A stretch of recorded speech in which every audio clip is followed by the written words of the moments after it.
గురుగారు, భగవాన్ రమణ మహర్షి మూగజీవాల పట్ల ఎంతో ఆదర అభిమానాలను కనబరిచేవారు.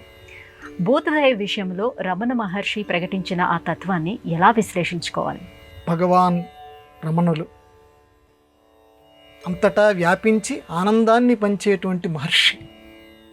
నేను అనేటువంటి ఒక మంత్రాన్ని ఈ లోకానికి అందించినటువంటి గొప్పవారు. ఆయన ఎప్పుడంటే నేను అనే మంత్రాన్ని ఎప్పుడు జపించమన్నారంటే, ఉదయం లేచిన వెంటనే ఒక్కసారి నేను అని అనుకోమన్నారు. హూయామై, నేనెవరిని. రాత్రి పడుకునే ముందు అనుకోమన్నారు. దానికి సమయాల్ని కూడా నిర్దేశించినటువంటి గొప్ప వ్యక్తి భగవాన్ రమణ మహర్షి. అంటే నేను అనేది తెలియాలి ప్రతివాడికి. తెలిస్తే అలా ప్రశ్న వేసుకుంటూ పోతే వాడి గమ్యస్థానం ఏంటో వాడికి తెలుస్తుంది. అది చేస్తున్నటువంటి వాళ్ళకి అనుభవైక వైద్యం అనుకోండి. సరే, ఇంతకీ భూతదయ విషయంలో రమణుల యొక్క అభిప్రాయం. రమణుల్ని కొంతమంది వెళ్ళి ఆనాటి రోజుల్లోనే అడిగారట. అందులో కార్తీక మాసంలో రమణులను తలుచుకుంటున్నాం మనం.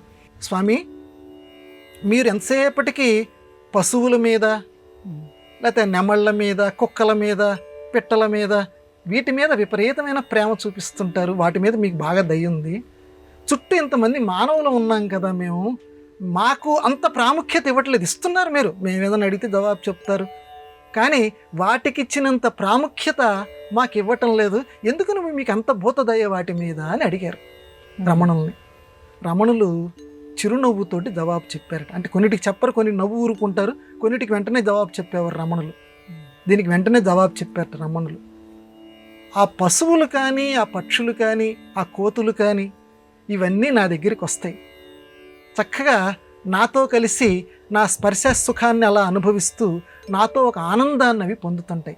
వాటితో కూడా నేను చాలా ఇష్టపడుతూ ఆనందాన్ని పొందుతూ ఉంటాను. ఎందుకనంటే అవి ఏవి నన్ను అడగవు. సమనులు చెప్పినటువంటి అవి ఏవి ఇది కావాలి అని చెప్పి నన్ను అడగవు.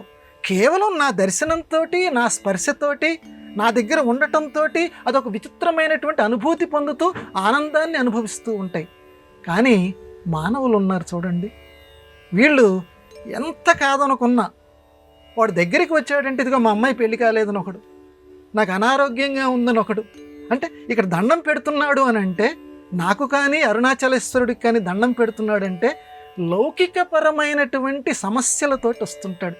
ఇది కావాలి అంటే ఒక బేరం, ఇది కావాలి అనేటువంటి ఒక కాంక్షతోటి నా దగ్గరికి వస్తూ ఉంటారు.